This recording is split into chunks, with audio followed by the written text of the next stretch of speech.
berita mengenai dugaan bisnis PCR antara Pak Luhut dengan Pak Erik ternyata juga berujung di pelaporan ke KPK nih.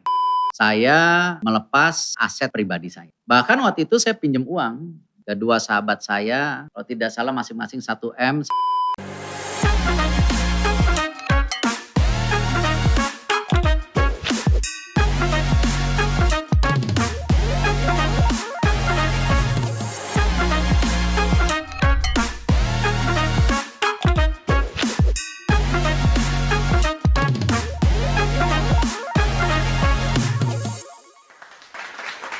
Welcome to Muda Podcast, podcastnya BUMN Muda. Apa kabar Sobat BUMN Muda? Semoga selalu sehat ya. Ada kita di sini, saya Soleh Ayubi dari BUMN Muda bersama rekan saya Mas Kiki Iswara. Halo Sobat BUMN Muda, dalam beberapa menit ke depan kita akan membahas hal-hal penting tentang BUMN bersama aktor utamanya. Sebelum beranjak ke sana, Mas Ayub, Muda Podcast ini didukung oleh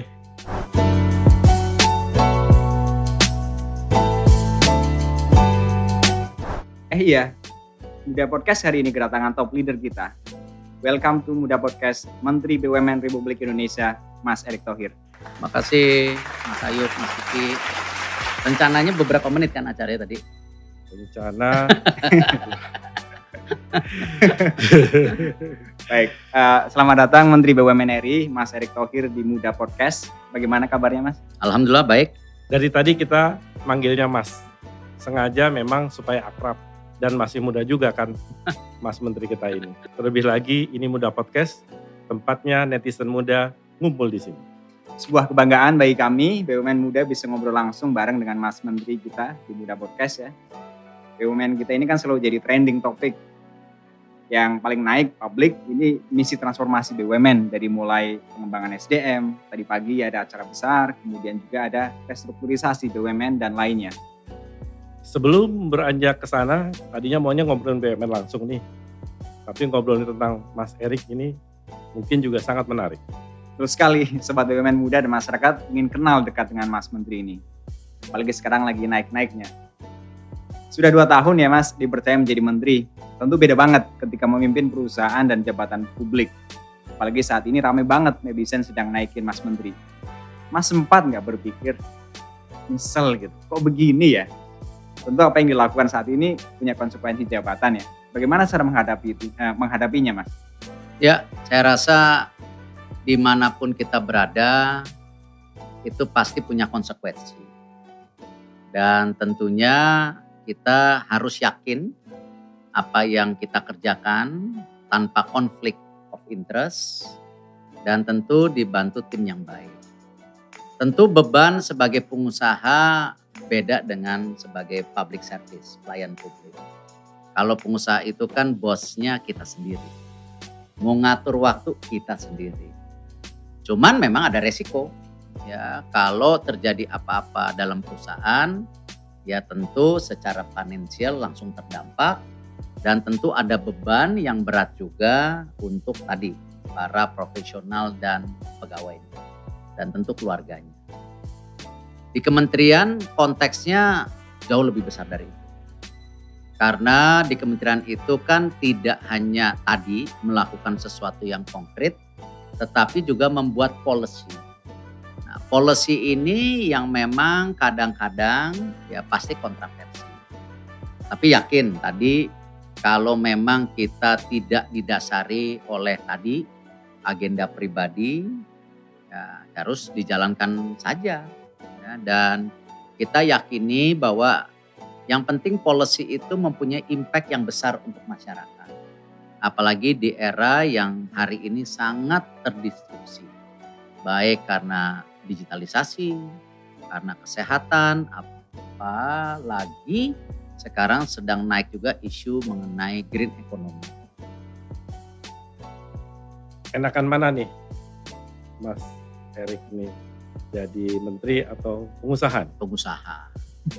Usaha punya independen, punya waktu buat keluarga. Ya, apalagi waktu itu jadi presiden Inter Milan, nikmat. Nikmat. Ya, tapi tentu kembali seperti yang saya selalu sampaikan, ya jadi menteri ada nikmat yang lain. Yaitu nikmat bagaimana kita bisa melihat, membantu dalam skala yang jauh lebih luas. Apakah itu dalam isu pembukaan lapangan kerja, membantu UMKM, itu jauh lebih masif dibandingkan kita sebagai pengusaha. Kalau pengusaha kita bicara mungkin 2.000 pekerja, 10.000 pekerja, 200.000 pekerja. Kalau kita punya policy yang baik, contoh seperti Mekar, yaitu program dari Bapak Insinyur Haji Joko Widodo, Bapak Presiden yang diinisiasi di tahun 2014, itu kan alhamdulillah Mekar pada saat itu sudah tumbuh ke 5,6 juta. Nah 1,5 tahun terakhir kita perbaiki, kita ini karena kan kadang-kadang ya kita terjebak juga dengan tadi program-program yang sudah berjalan tetapi kita lupa improve. Tetapi kita improve karena ini program yang luar biasa dari Bapak Presiden. Nah karena itu program ini kita improve 1,5 tahun terakhir tumbuh 5,2 juta nasabah Mekar. Nah itu kan job creation 5,2 juta dalam waktu 1,5 tahun, kayaknya kalau pengusaha nggak mungkin. It's impossible. Nah ini sesuatu yang saya rasa sangat positif ketika kita menjabat dan nikmat dalam arti tentu bukan buat pribadi tetapi bagaimana program-program ini benar-benar bisa dirasakan. Baik, setiap kesuksesan katanya ada ribuan kegagalan yang tersembunyi. Tapi dan tidak dibicarakan gitu. Mas, kita generasi saat ini kan taunya Mas Erick Thohir itu seorang yang sukses luar biasa. Ada nggak sih masa-masa sulit Mas Erick Thohir yang dulu ya, yang sampai saat ini terkenang banget? Ya, begini, kita tidak boleh terframing kalau kita gagal terus kita angkat bendera putih. Justru yang membedakan orang sukses itu adalah dia bisa bangkit dari kegagalan. Itu kuncinya. Tahun 2006 saya itu menghadapi pilihan yang tidak mudah. Ketika saya membangun sama Mas Kiki ini industri yang kita senangi, media. Waktu itu kita ekspansi ke koran, radio, billboard dan lain-lain. Kita ketahui di bisnis media itu kan juga mengharapkan iklan tetapi dibayarnya nggak hari ini. Tetapi kalau pegawainya kan tidak bisa dibayar oleh iklan. Jadi harus dibayar dengan realita ya memang ya sebuah pendapatan. Nah kadang-kadang bicara dengan agensi itu ya ada agensi yang profesional, ada juga agensi yang mungkin memakai cash flow maksudnya cash flow kita dipakai mereka. Jadi pembayarannya bisa aja telat 6 bulan, 3 bulan. Nah itu terjadi mismatch waktu itu karena saya over ekspansi dan juga pendapatan iklannya belum terkolek. Ya akhirnya pilihannya kan apa? Apakah kita layoff? Apakah melepas pegawai maksudnya? Apakah menambah atau mencari pinjaman hutang? Kebetulan saya itu orang yang takut hutang. Ya, jadi waktu itu pikirannya yang mana? Atau kita ya sebagai pengusaha, entrepreneur, kan kita juga mesti punya loyalitas daripada profesional dan tim kita. Ya akhirnya waktu itu saya apakah melepas, apakah pinjam waktu itu. Ya saya akhirnya waktu itu memberanikan diri melakukan 2 hal. Saya melepas ya aset pribadi saya. Waktu itu kebetulan koleksi mobil tua ya kita lepas. Mercy tua. Kita juga koleksi lukisan ya kita lepas. Ada tanah kita lepas. Ada tabungan ya kita cairkan. Bahkan waktu itu saya pinjam uang ke dua sahabat saya, almarhum Andre Mamuaya dan bekas ketua Kadin sekarang yang jadi dubes Amerika, Rosan Ruslani. Saya pinjam uang waktu itu. Kalau tidak salah masing-masing 1 M, saya janji saya balikin 2 bulan. Ya alhamdulillah saya balikin 1 bulan. Ya tentu itu masa-masa yang cukup waktu itu ya saya alami. Jadi ada lah, setiap manusia ada. 98 ketika saya mulai usaha, ya saya juga harus menutup usaha saya waktu itu. Karena kondisi 98 kan. Nah, hal-hal itu yang memang ya dinamika kehidupan kita, bahwa ya di balik kesuksesan itu pasti banyak kegagalan. Tetapi kuncinya bagaimana kita bisa rebound, bounce back, bangkit daripada kegagalan itu. Jadi bukan malah ya bendera putih, ya udahlah bobo aja di rumah, tidur udahlah, payah nih, nongkrong aja lah, ya tambah ya dalam itu langsung. Ya. Justru harus balik, harus justru introspeksi, harus cari solusi. Orang Indonesia tuh kadang-kadang senang menghindar dari masalah. Nah itu yang saya rasa salah. Kita harus sebagai individu dalam ada resiko atau suatu isu yang ada, ya kita harus berani, ya bukan malah menghindar. Harus kita hadapi. Embrace problem. Harus. Sedikit belak-belakan nih, Mas Erik dengan kehidupan dari kecil hingga hari ini. Ini agak nyeleneh nih. Tapi kita pengen tahu nih, seorang Erick Thohir itu pernah nangis apa enggak sih? Wah. Kalau pernah nih, soal apa ini? Mungkin orang melihat sosok saya ya itu apa ya, keras, apa maksudnya ya apa nggak tahu, mungkin Ayub gimana ngelihat sosok saya susah ngebayang. Coba Mas Kiki sama Mas Ayub ngelihat sosok saya gimana? Enggak, saya pengen tahu juga supaya check and balance. Enggak menurut saya figur saya itu kelihatan kan apa ya tegas, tangguh, keras, turun ke bawah, begini, ya itu sisi lainnya. Tetapi sisi yang juga mungkin banyak pihak nggak tahu, saya tuh sebenarnya mudah terharu, tersentuh. Ya contoh aja ke yang kemarin ketika saya di acara PLN waktu itu, kita datang ke sebuah panti disabilitas. Ya saya melihat bagaimana ya kita ini ya mesti berterima kasih kepada Allah. Ya kita diberikan ya kesehatan semua. Jauh dibandingkan mereka yang mohon maaf tidak maksud apa-apa, kekurangan. Tapi ya mereka berusaha. Ya, kayak ikhlas. Kemarin ya dengan kekurangannya dia pandai melukis. Nah itu sesuatu harapan yang saya rasa pasti semua individu punya. Mimpi.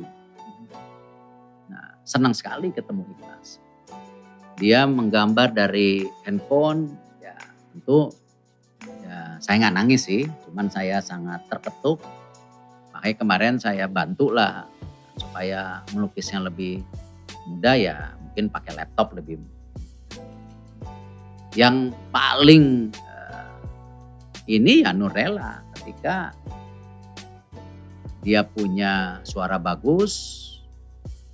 Waktu itu saya putuskan semua anak yang ada di panti tersebut dibantu supaya bisa nabung kecil-kecilan. Tapi saya terkaget-kaget ketika saya dapat laporan uang yang saya minta untuk nabung justru dibagikan di desanya. Lalu saya ingat waktu itu dia punya mimpi. Ya senang sama Yudika. Ya apa salahnya kita ini punya sesuatu yang diberikan kepada Allah lebih kan. Ya ada akses. Ya saya bawa ya Nurela ketemu Yudika. Ya nangis. Atau dikala-kala saya mengingat almarhum bapak saya. Ya pasti ada lah. Emosional itu. Karena kan sayang waktu Asian Games dia gak sempat menikah. Hal itu lumrah lah sebagai manusia. Gak mungkin manusia itu sempurna. Pasti banyak kekurangan. Oke, informasinya nih. Ibu dan bapak dari Mas Erik mengajarkan kedisiplinan, mengajarkan menghargai orang lain. Ketika sudah menjadi menteri, masih menjadi pegangan gak itu sampai sekarang? Harus. Karena gini, kalau kita bicara sesuatu yang terjadi hari ini, kita bicara COVID ya bicara disiplin. Kita bicara COVID, kita bicara menghargai orang lain. Ya, kalau tidak ya tidak mungkin kita bisa seperti hari ini. Ya, dengan bergotong royong, dengan disiplin. Sama. Ketika kita menjadi seorang leader, ya sudah seyogyanya itu kita menyadari sukses story-nya kita itu bukan hanya kerja individu. Tapi ada tim yang mensupport. Seperti hari ini kita lakuin podcast. Coba aja kita bertiga bikin podcast suruh nyusun sendiri nih semua. Kameranya, mic-nya, listriknya semua. Ya, saya rasa mungkin bisa, tapi mungkin hasil suaranya tidak maksimal. Nah ya itulah kenapa kita mempunyai tim. Jadi ya sudah ya kita ya harus bahwa menyadari kesuksesan kita itu karena ada tim yang membantu. Ya, jadi ya apresiasi seorang leader kepada tim itu bukan apresiasi bohong-bohongan ya, tapi yang memang disampaikan secara tulus ya tim mengerti. Tim tahulah mana yang leader bohong-bohongan, mana yang tulus itu kelihatan. Karena kan kehidupan sehari-hari itu sama tim terdekat kita pasti dirasakan. Jadi ya saya rasa ya masih saya pegang dengan sangat bagaimana kalau kita mau dihargain orang kita harus ya menghargai orang terlebih dahulu. Dari kemarin itu Pak Erik ngomong tentang I am not Superman. Ngomong tentang tim, kerja tim gitu ya. Itu apakah artinya Bapak lebih suka film Avenger dibanding Superman? Ya enggak lah, Superman juga kan gabung sama Batman, sama apa tuh? DC Universe apa tuh grupnya? Kalau Marvel kan Universe. Kalau itu apa grupnya ya? Superman, Batman segala, saya lupa lah. Ya. Tapi dia punya grup sendiri, Wonder Woman ini, ya kan? Gitu. Jadi ya tapi memang saya suka film-film superhero. Bukan berarti mau jadi superhero. Ya tapi kan itu kadang-kadang ya sama. Superhero yang ada di Indonesia juga seperti Gundala, Sri Asih atau siapapun. Kan itu dilahirkan karena kegundahan masyarakat merasa diperlakukan tidak adil. Itulah kenapa ya istilah komik atau tulisan itu dilakukan di mana-mana. Nah, makanya penting sekali kebetulan kita yang mempunyai amanah di pemerintahan ataupun mungkin sebagai pimpinan usaha. Ya memang tadi yang selalu saya tekankan ya kita sebagai pimpinan ya harus ambil konsekuensi dan menjaga tadi konflik of interest itu dan tidak mudah. Menjaga interest pribadi itu tidak mudah. Sebagai pengusaha juga banyak pengusaha hitam, pengusaha abu-abu, ya kan ada, pengusaha putih ada juga. Di pemerintahan juga ada pasti oknum-oknum yang warna hitam, abu-abu dan putih. Itu realita kehidupan. Ya. Dan ya saya rasa ya pentinglah dalam kehidupan itu untuk introspeksi dan check and balance. Jadi Mas Menteri ini kira-kira apa nih prinsip yang mesti dipegang terus untuk kita bisa bekerja selalu optimal? Kalau saya selalu dalam doa saya, dalam pemikiran dan hati saya, dan saya udah berapa kali ucapkan, ya berbuat yang terbaik untuk orang banyak. Itu selalu menjadi wording saya. Apakah diimplementasi, apakah mengambil kebijakan, ya hal-hal itu menjadi prinsip karena ya kalau kita diberikan, ya namanya kita nggak tahu garis tangan ya. Saya sedang enak-enak ngurusin Inter Milan waktu itu tiba-tiba harus Asian Games. Ya tapi ya nggak usah ngeluh ya kita harus lakukan yang terbaik gitu. Nah itu yang kita coba atau saya coba terapkan dimanapun ya saya diberi kesempatan atau amanah. Baik, banyak banget inspirasi yang kita dapat dari Mas Erick Thohir ini ya. Tentu tidak sampai di situ, banyak lagi yang mau kita bahas. Tapi ini kita ada surprise buat Mas Erick. Kotak Misteri. Mas Kiki boleh dikasih boxnya ke Mas Erick? Udah. Silakan dibuka. Oh dibuka? Waduh.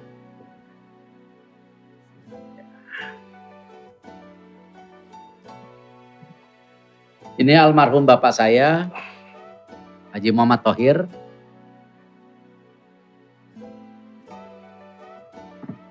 Ini saya waktu bayi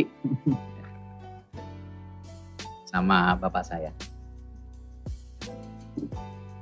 Figur yang luar biasa.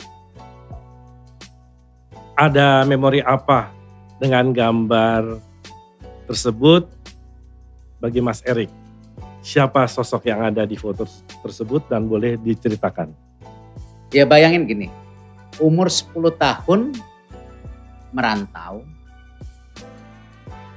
dari sebuah desa kecil ke Jawa. Kayaknya ya bohongan gitu lah. Maksudnya bukan sesuatu Masuk yang akal ya. realitas gitu. Tapi ya it's a true story bagaimana beliau itu ingin maju. Kuncinya beliau yakin apa? Di pendidikan. Nah karena itu beliau merantau.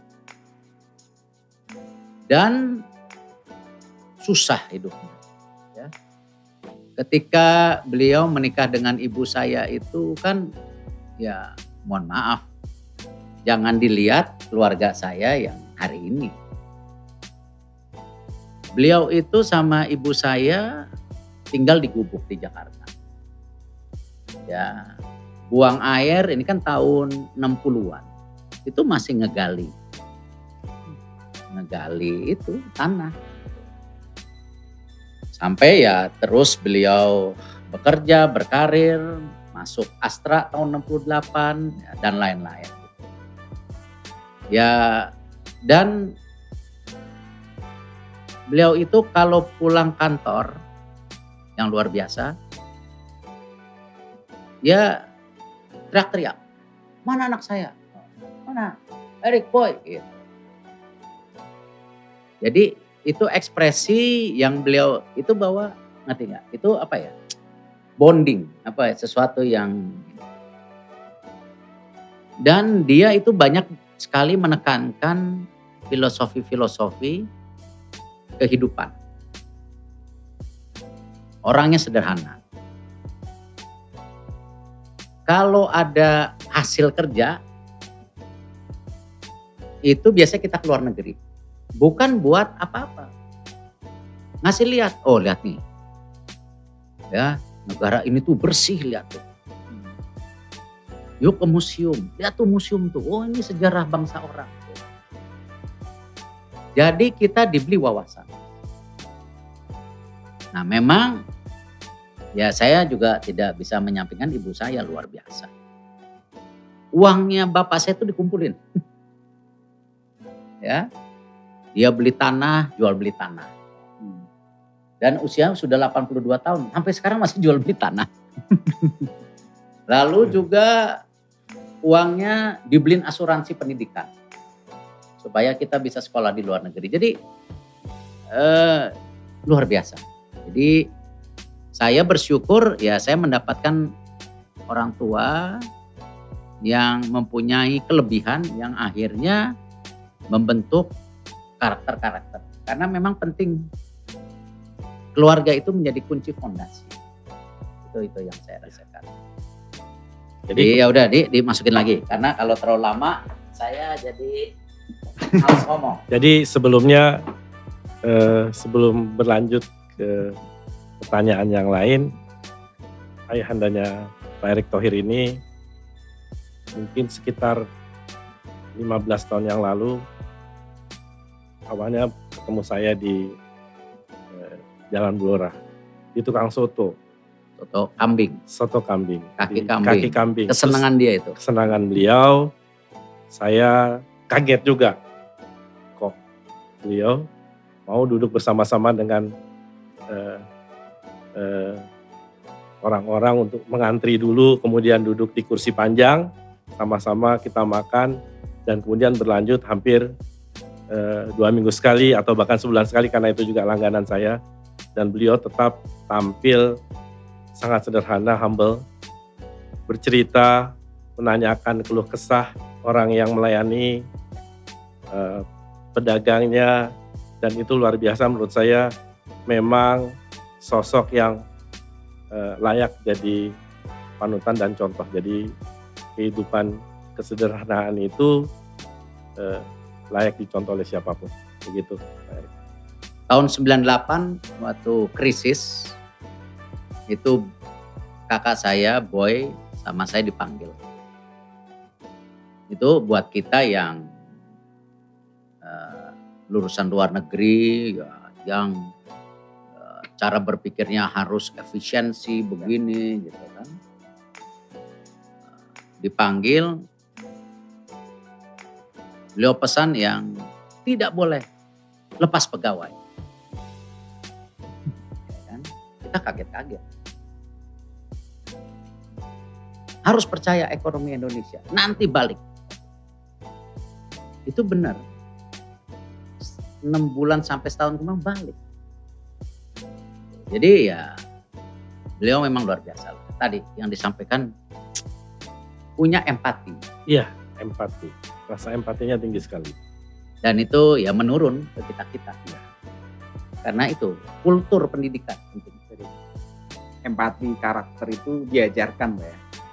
Dibangun, diajarkan dan diteruskan baik ke family members maupun team members. Dan apakah Pak Erick kemudian sekarang ini juga terus selalu mengingatkan para direksi BUMN untuk selalu peka terhadap lingkungan? Apakah itu terus diingatkan Pak Erick ya? Itu yang saya sejak awal kenapa di transformasi BUMN sendiri kan ada 5 poin waktu itu. Menyadari bahwa BUMN ini kekuatan besar tetapi ada public responsibility. Itu jelas di fondasi 1. Yang kedua juga ya harus siap bersaing dan karena itu membangun ekosistem yang benar. Apalagi COVID masuk. Di situ pun saya masukkan isu digitalisasi dan inovasi. Ada juga yang sensitif bisnis proses. Karena ya Mas Ayub juga ngerasain. Ketika waktu itu besar-besarnya COVID, ya kan. Bagaimana Bio Farma ditugasin distribusi vaksin. Betul? Benar. Sudah distribusi vaksin dengan benar pun disalahin. Betul? Ya. Dan akhirnya dibangun persepsi yang fitnah-fitnah. Ya, bahwa Bio Farma ini vaksinnya ditaruh chip, padahal, ingat nggak itu? Benar. Padahal mendistribusi dan waktu itu kita memproses vaksinnya jadi, ingat ya? Benar. benar. Dibilang, oh distribusinya nggak bener, padahal sudah pakai sistem. Ya. Truknya aja kelihatan datangnya kemana, bawa vaksinnya berapa. Nah, Ya.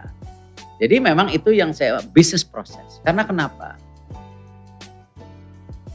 Kemarin saya selalu bilang, dalam isu kemanusiaan saat ini, kita perlu recovery secepat mungkin. Ya. Tapi kita responsibility. Nah ini yang kadang-kadang pada saat gonjang-ganjing, vaksin susah, APD susah, obat susah, diintervensi sama BUMN.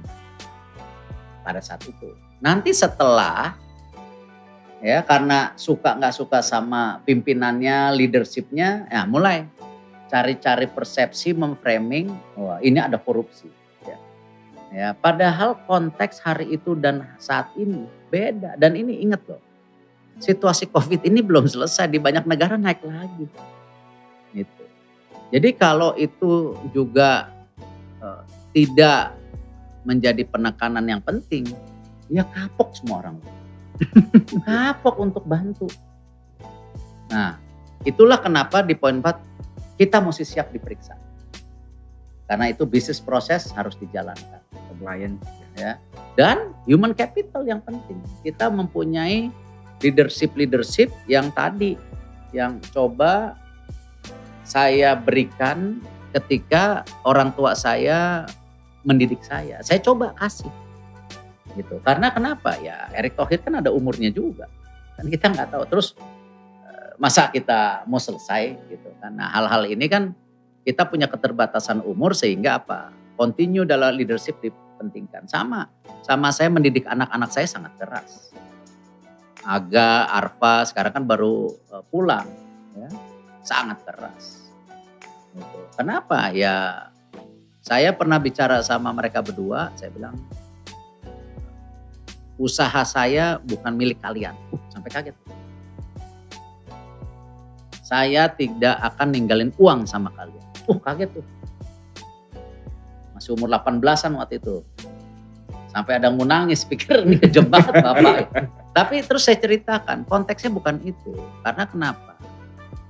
Kan ada filosofi yang namanya generasi-generasi itu akhirnya kalau tidak didik dengan benar malah menghabiskan yang sudah dibangun. Nah, saya lakukan itu ke anak-anak saya. Ya, apalagi sekarang udah mulai berusaha. Nah ini kan penting, mereka punya filosofi dan karakter yang tadi kita coba turunkan. Karena kan masing-masing individu itu kan sangat berbeda. Cuman kalau fondasinya mirip, ya kita berdoa. Gitu. Baik. Ya Pak Mas Erick, dari tadi kita sudah membahas kehidupan Mas Erick ya. Keluarga, kemudian orang tua. Nah sekarang kita akan membahas lebih dalam tentang BUMN.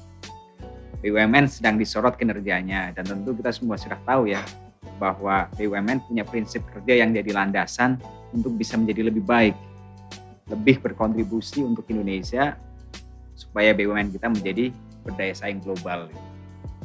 Bisa cerita sedikit sebagai pengantar untuk itu Pak? Ya kan begini, banyak negara yang nggak mau kita maju. Kita bukan anti asing nih, tapi ya itu persaingan, ibarat kita lomba lari ya nggak ada yang mau finish nomor 3. Ya maunya nomor 1. Nah. 2045 diprediksi Indonesia sampai 2050, 2045 ranking 7 kalau nggak salah, atau bilang ranking 5, 2045 ranking 4. Ya sekarang kita masuk G20, itu kan kalau lomba lari makin bagus gitu. Ya yang ketinggalan, ya pasti sebel. Apalagi ini negara-negara ya banyak yang diawali dulu imperialisme. Dalam arti dia itu negara-negara besar di tahun 1500-1600. Ya dan pernah menjajah kita sebagian. Nah, ya karena itu yang saya selalu ingatkan di BUMN, kita harus bertransformasi secara besar-besaran. 108 BUMN yang ngasih dividen cuma 11. Setelah diciutkan menjadi 41 cuma 11 juga. Ya berarti kan daripada banyak-banyak mendingan sedikit tapi sehat. Ya. Apalagi kesehatan itu saat disrupsi ini bukan sebuah kesehatan yang pasti terus sehat. Karena bisnis model ini berubah dengan cepat. Kita banyak hal-hal seperti Nokia. Dulu mana Nokia? BlackBerry. Itu cepat loh. Kita masih ngerasain loh BlackBerry ini. Iya masih. Ya? Nokia saya ngerasain juga, ya kan. Nah, jadi itu terlihat itu terlihat itu kalau nggak siap dia bubar. Nah sekarang BUMN ini sepertiga kekuatan ekonomi Indonesia. Kalau ini bubar, nah itulah kenapa transformasi kita harus lakukan dari jumlah, dari bisnis model, ya, grouping berdasarkan supply chain, plus leadershipnya, supaya kita bisa bersaing. Apalagi kita, ini yang selalu saya tekan, kita punya market dan sumber daya alam yang sangat besar. Jangan sampai market kita, sumber daya alam kita dipakai untuk pertumbuhan bangsa lain. Ya fungsi bangsa kita dulu. Ya, jadi bukannya berarti kita against mereka. Ya misalnya kita harus import seluruh hasil raw material kita. Ya nggak bisa dong. Dia udah jadi negara industri, kita belum. Terus lapangan pekerjaan masa dibuka di mereka, terus kita nggak boleh kerja gitu. Suruh cuma nyakul terus sama tambang, ya nggak fair. Sama juga di hilirisasi daripada ekonomi digital. Ya, apa kita market kita, coba bayangin, main game aja sekarang harus bayar, betul? Ya. Bikin liga e-sport harus bayar. Ya. Gamenya buatan mereka, yang main orang kita semua. Ya. Nah, karena itu kenapa kita juga nggak menjadi intervensi di market, kita tabrak marketnya. Kita jadi penyeimbang, bukan berarti kita musuhin mereka. Tapi kalau di kompetisi ada keseimbangan, itu kan berarti ada check and balance. Kalau bisnis itu tend to monopoly, tanpa ada persaingan, will be very comfortable. Nah kita nggak mau di situ. Nah karena itulah transformasi BUMN itu ya saya wajibkan. Dan tidak mudah. Gitu. Dengan sekarang disrupsi yang besar-besaran, baik di globalisasi, baik digitalisasi ataupun green economy. Jadi kita bekerjaan terus. Dan waktunya nggak panjang. Kayak digitalisasi ini 2-5 tahun akan terasa. Ya, dan akhirnya apa? Lapangan pekerjaan hilang, kesempatan berusaha hilang. Nah itulah kenapa BUMN sebagai salah satu ya kekuatan yang punya sepertiga ekonomi Indonesia untuk hadir, untuk tadi menyeimbangkan. Ya kita bukannya arogansi terus nggak mau bekerja sama sama swasta. Kita mau, kita harus bekerja sama sama semua pihak. Tapi win-win. Baik individu, baik swasta, baik asing. Tapi ya dalam negosiasi mesti menangan. Jangan kalahan. Apalagi kita sebagai leadership ketika negosiasi konflik of interest. Dikasih dikit kita jual negara ini. Wah itu yang problem. Itu yang problem. Oknum ya. Nah itu yang makanya ya kita harus jaga. Nah berbagai transformasi yang Mas lakukan di BUMN ya. Salah satunya adalah dengan memberikan kesempatan kepada young leaders. Nah, Mas Erik ini kan termasuk pemimpin yang sangat percaya kepada young leaders ya. Direksi-direksi BUMN saat ini sudah mulai diisi oleh anak-anak muda. Bahkan ada target dari Bapak nih tahun 2022 ataupun 2023 10% katanya harus diisi oleh anak-anak muda. Ini kan mengurus BUMN ya, BUMN besar gitu. Tidak bisa main-main gitu kan. Nah, pasti ada pertimbangan khusus nih. Termasuk di dalamnya adalah bahwa anak muda ini apakah memang karena mudanya doang atau karena ada requirement khusus yang dibutuhkan oleh anak muda tersebut untuk bisa ditempatkan di BUMN tersebut. Saya bisa seperti ini pun karena diberi kesempatan. Saya memimpin surat kabar waktu itu diberi kesempatan umur 29.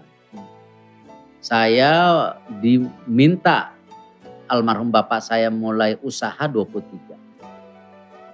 Jadi kesempatan dan keberpihakan itu harus ada. Nah, disitulah terjadi penggojlokan atau istilahnya ya ya ibarat kompetisi itu kan akhirnya menimbulkan leader. Ya. Siapapun leadernya itu yang dilakukan. Tapi tentu dalam pemilihannya itu pasti mesti ada kompetensi kita lihat. Bukan asal muda atau asal leadership perempuan. Enggak. Kan kita punya talent pool, kita juga punya networking yang kita dengar kanan kiri. Nah, jadi kita lakukan. Dan saya yakin anak muda itu ya memang sejak dulu banyak melakukan perubahan. Di Indonesia sendiri dari tahun 1928 sebelum tahun 1945 kemerdekaan kita, dia sudah mendeklarasi kita itu satu, Sumpah Pemuda. Ya, founding father kita Bapak Presiden Soekarno selalu bicara, berikan saya anak muda untuk mengguncang dunia. Nah, sama. BUMN dengan leadership muda mengguncang dunia. Nah, kan bagus gitu loh. Tapi tentu dengan konteks-konteks yang bukan hanya mimpi. Ya. Harus konkret dan jelas. Ya kan? Nah, hal-hal seperti ini ya kita coba lakukan yang sebaik-baiknya. Baik.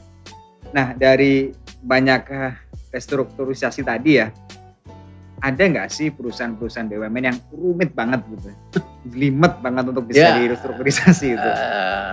Kompleks kalau BUMN Kompleks. ini, makanya kita harus downsizing dengan cara yang memang sudah tidak operasi tahun 2008 ya kita tutup.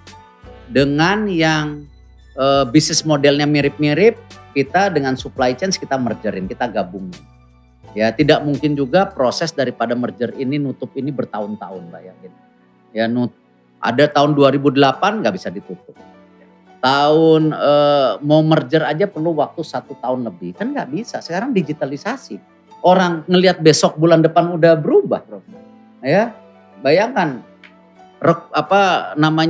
digital media ini cepat sekali. Nah terus kita gimana? Jadi kompleksiti birokrasi itu yang harus diperbaiki. Dan tentu di BUMN sendiri ya kompleksiti daripada kesalahan-kesalahan masa lalu ya kita tidak menyalahi siapa-siapa tapi jangan diulangin lagi, harus kita perbaiki. Supaya tadi kita bertanggung jawab dan sangat berdosa sekali kalau tadi sepertiga kekuatan ekonomi kita jebol. Dan kita nggak siap kalau itu terjadi. Nah itulah kenapa kita lakukan restrukturisasi, ya perbaikan bisnis model. Ya.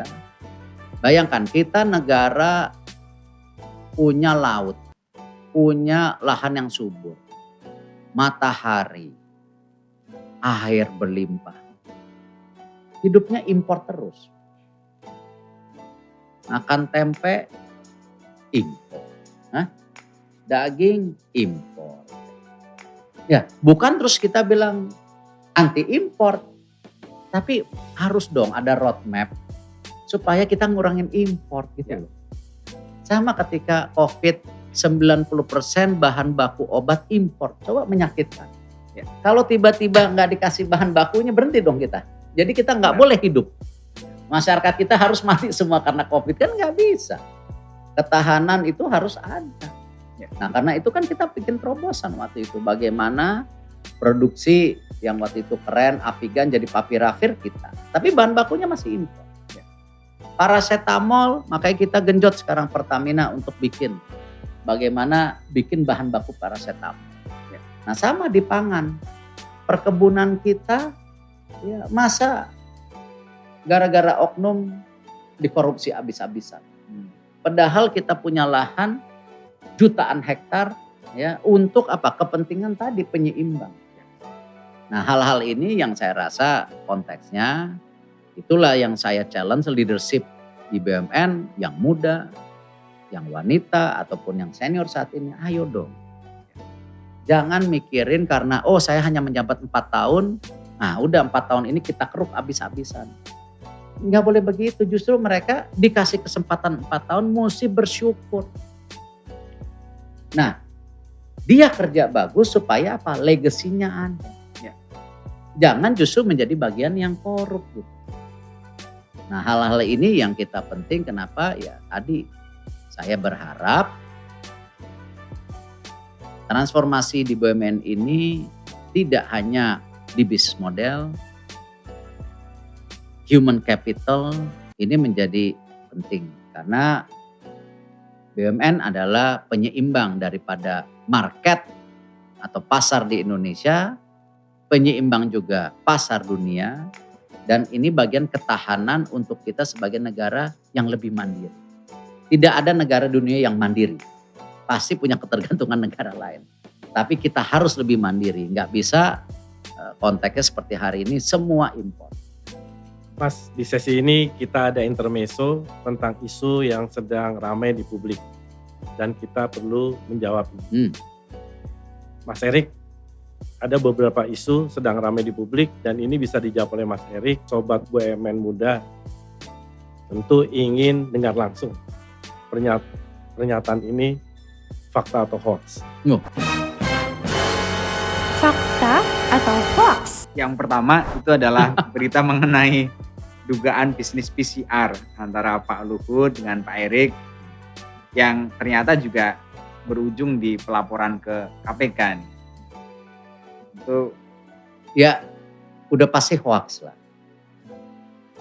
Kita tahu bagaimana pada saat COVID lagi besar-besarnya kita berjuang untuk kemanusiaan. Kita lakukan waktu itu bersama Pak Basuki perbaikan Wisma Atlet menjadi rumah sakit yang kita Bapak Presiden waktu itu hadir dan Pak Presiden melihat ini sesuatu yang luar biasa. Kita lakukan terobosan mencari vaksin. Ya. Waktu saat mencari vaksin ada yang hari ini jadi game changer dituduh. Keluarga Thohir korupsi 2,6 triliun. Nah ini kan Mas Ayub di Bio Farma kontraknya langsung kemana? Langsung ke Sinovac kan? benar, Ada perusahaan trader? nggak ada. Nggak ada. Nah itu dituduh lagi tadi. Seperti dia distribusi vaksin dituduh lagi. Nggak ada, bagaimana? Kickbacknya di mana? Sama. Masalah PC, policy-nya bukan di saya. Policy-nya di kementerian lain. Udah gitu yang namanya GSI, tahu juga enggak, ikut meeting juga enggak, direksinya siapa enggak tahu. Dan itu memakai yayasan, dan undang-undang yayasan jelas. Gitu. Saya ya sampai hari ini PCR di Rumah Sakit Pertamina bayar pribadi. Enggak minta gratis, silakan cek ke Rumah Sakit Pertamina. Gitu. Jadi hal-hal seperti ini justru inilah konteks yang saya bilang harus hati-hati. Kalau sampai tadi kita hanya saling menyalahkan, memframing, fitnah, ini COVID belum selesai. Akhirnya nanti sendi-sendi sekarang kekuatan bangsa kita secara sosial yang namanya gotong royong. Dan bahkan kita itu ada labelisasi salah satu negara yang memberikan kontribusi sosial terbesar di dunia. Apakah dari zakatnya, wakafnya, apakah dari sumbangsi filantropinya, kita terbesar di dunia. Nah jadi hal-hal seperti ini jangan kita terkotomi gara-gara libido politik. Nah ini yang saya harapkan ya, saya ya dengan segala kerendahan hati saya berharap kita harus terus konsolidasi. Tuduhan-tuduhan seperti itu ya tidak akan memberhentikan saya bekerja untuk kemanusiaan. Tidak akan memberhentikan saya sebagai pimpinan yang ingin hari ini, ya, karena hari ini di pemerintah, ya melayani rakyat. Kalau suatu hari saya di luar pemerintah, ya udah saya kembali lagi. Melayani siapa? Ya melayani keluarga saya, melayani bisnis saya, karyawan saya. Atau seperti waktu Asian Games ya saya melayani daripada bagaimana negara kita bisa tampil baik. Jadi saya tidak akan ya mundur atau apa gara-gara itu. Saya lakukan justru ini yang terbaik. Tapi itulah resiko pejabat publik. Iya. Itu resiko juga kerja di Bio Farma. Nggak nyesel kan? Enggak, Pak. Nggak nyesel datang ke Indonesia dari United Healthcare, kan udah enak di sana. Di Amerika hidup nikmat, ya. Public transportasi bagus, bener.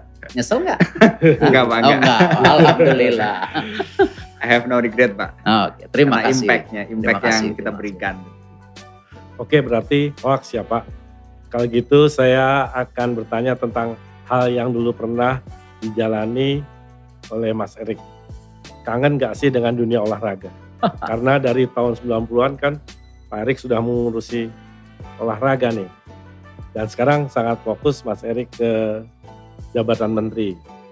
Ya, karena nampaknya sisi olahraga seorang Mas Erik mulai berkurang. Bagaimana nih perasaan dan di olahraga kan semangat terus terdorong, dan sekarang ini bagaimana nih? Ya, saya dari kecil kan memang senang olahraga. Walaupun tingginya tidak tinggi, lucu, senangnya basket. Yang olahraga orang tinggi. Tetapi ya memang di olahraga, terutama olahraga tim yang saya sukai, apakah bola, apakah basket, itu kan benar-benar teamwork. Satu dan lainnya itu saling mendukung. Tidak mungkin kita punya Cristiano Ronaldo di depan, ya, tetapi tidak punya back yang bagus. Nah, tidak mungkin kita punya Lionel Messi, tapi kipernya nggak bagus. Mau Cristiano Ronaldo sama Messi ngegolin 5 kali, terus yang musuhnya ngegolin 6 kali ya kalah juga gitu. Jadi itu kan sesuatu yang memang di olahraga itu diajarkan, terutama yang olahraga tim, bagaimana kita bekerja sama saling mendukung. Dan olahraga itu juga mendidik saya fighting spirit. Karena di dalam olahraga itu ya sebelum belnya bunyi atau gamenya berhenti, dia belum selesai. Nah itu yang kenapa olahraga seperti sepak bola itu drama. Ya, Champions League kemarin, Manchester United lawan siapa ya? Siapa ya kemarin Champions League? Pokoknya kalah 2-1 Atalanta. Kalah 2-1, tiba-tiba di menit keempat Cristiano Ronaldo ngegolin jadi 2-2. Ya itu drama. Ya. Di NBA saya lihat ya, pertandingan-pertandingan udah ada, tiba-tiba ditembak dari tengah lapangan. Si Oklahoma City ngalahin siapa kemarin? Dari setengah lapangan masuk, jebret. Ya itulah olahraga. Karena you fight dengan cara-cara yang respectful. Ya, dimana kalau kita kalah ya kita bilang, wah kalian lebih baik. Tetapi yang menang pun bukan berarti nginjak-nginjak, tolol lu, goblok lu. Enggak, mereka bilang, yes. Ya kenapa? Wah Anda sudah berbuat yang terbaik. Yuk. Kenapa? Kalau enggak mau main sama siapa, mau main sendiri olahraga. Gitu kan. Nah olahraga itu ya memang kehidupan yang buat saya real. Ya cuman hari ini ya cuman bisa nonton, ya paling berenang. Ya, yang lainnya udah nggak bisa. Dan ya, saya sangat berharap ke depannya olahraga ini mesti menjadi fundamental juga bangsa kita. Apalagi sekarang demografinya muda. Karena dengan olahraga generasi muda Indonesia dididik untuk kerjasama, dididik untuk punya fighting spirit yang luar biasa. Dididik juga saling respect, saling menghormati. Dan olahraga itu benar-benar yang mengibarkan branding Indonesia di dunia. Bapak Presiden hadir, merah putih berkibar. Kita juara olahraga seperti kemarin ya di Olimpiade, ayo. Ah itu saya nangis lagi tuh. Nah, jadi is human. Nah jadi ya saya berharap memang ke depan ya kita harus serius membina olahraga kita. Karena ini bonus demografi. Juga branding kita sebagai nation juga harus bisa dikibarkan dengan olahraga. Dan juga ya industri kreatif kita. Kalau Korea bisa bikin pop culture, masa Indonesia nggak bisa? Bisa. Tapi aja sportivitasnya itu selalu dipegang dan terus dijalankan Pak Erik dimanapun Pak Erik mendapat amanah. Harus.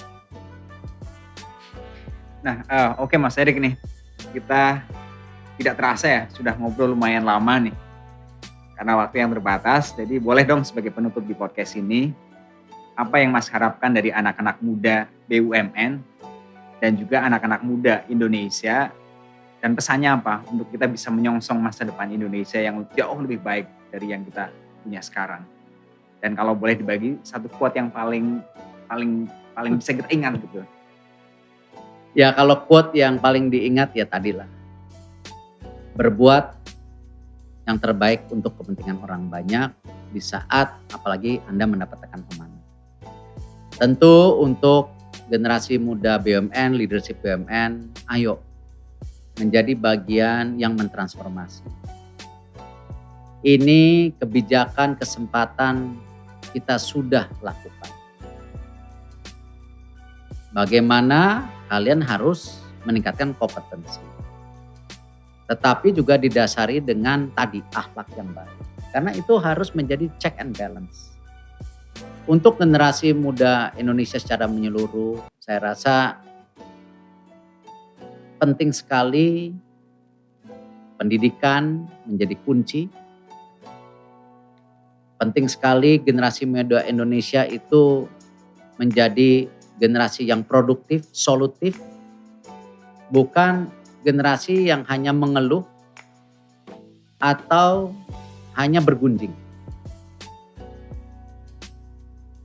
Karena bahaya sekali kalau mayoritas penduduk Indonesia, generasi muda kita ke depan, bukan yang menjadi bagian membangun bangsa ini. Karena kita mesti catat dalam sejarah kita itu rentan perpecahan. Kita dijajah ratusan tahun oleh sebuah perusahaan. Bisa seperti itu karena kitanya mau dipecah. Dan ini yang saya rasa generasi muda Indonesia yang punya sejarah besar tahun 1928 ini yang terus kita harus jaga. Karena memang dengan era disrupsi terjadi hari ini, ya kita tahu distribusi itu karena dua. Karena digital, karena millennials. Jadi ya millennials harus menjadi bagian yang bertanggung jawab. Apalagi di bawah millennials ini ada generasi Z yang di bawah 24 tahun. Adik-adiknya. Yang cara berpikirnya berbeda lagi. Jadi itu aja. Jadi mudah-mudahan ayo berbuat yang terbaik untuk kepentingan orang banyak. Apalagi pada saat-saat kita diberikan. Terima kasih. Sobat muda, keren banget ya, dan banyak banget yang kita bisa dapatkan dari diskusi hari ini.